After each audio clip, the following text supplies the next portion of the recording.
Hello guys, welcome back to my YouTube channel. So for today's video ay unbox natin itong mechanical keyboard from Aula.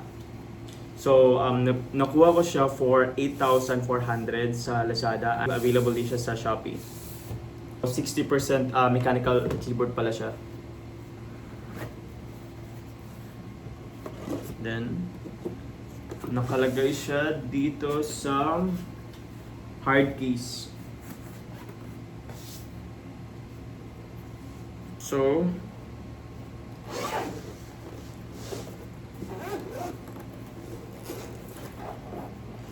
first is meron tayong kasamang USB cable. Second is meron tayong cleaning kit.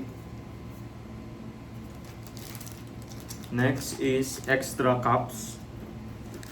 And then meron din tayong extra switches. Then mechanical keyboard, tawag dito, manual, product manual, and then meron tayong keycap puller, and then itong instruction guide or ano to, yan. And then ito mismo yung keyboard. So yung pinili ko pala is yung red white kasi actually supposed to be yung pipiliin ko sana is yung color white and then gold. Pero yung problema ko lang is nung reviews is parang ayaw ko ng tunog, so color white. Ano, okay din naman siya. So ito siya. So since 60% mechanical keyboard siya, so it means na mas maliit siya compare sa mga traditional na mga keyboard.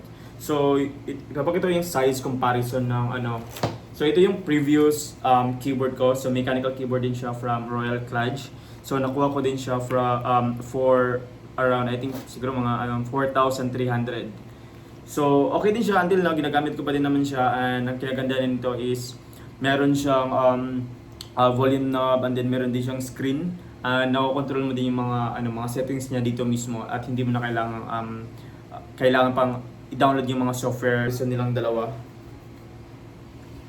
So as you can see, sobrang liit niya.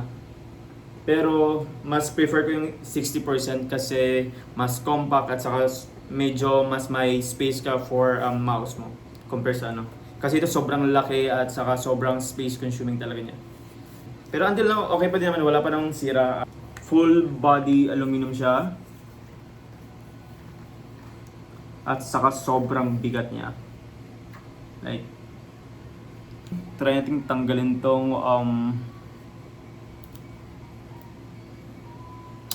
okay. So, sobrang shiny niya. Pwede ka nang manalamin actually.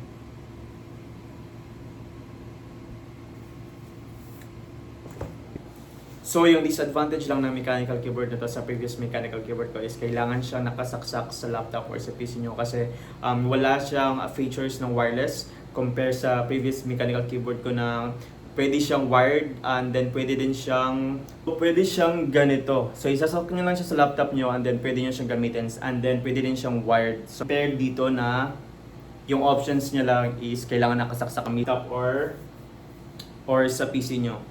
Kahit na actually medyo halos twice the price nito yung Royal Kludge na mechanical keyboard. At saka para gumana siya, bumili ako nitong cable from Lazada din. Ang napansin ko lang pala dito sa mechanical keyboard na to is usually kasi yung mga mechanical keyboard meron siyang stand.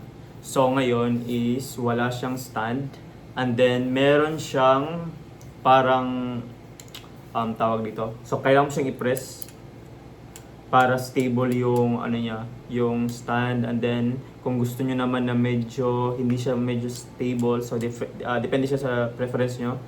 Kailangan niyo lang siyang i-press ulit. So as you can see, yung sobrang ganda ng color. And then gusto ko din yung yung color niya. At saka yung design niya, sobrang ganda. So ngayon naman is ititry natin yung sound comparison nila. So first itong new mechanical keyboard ko.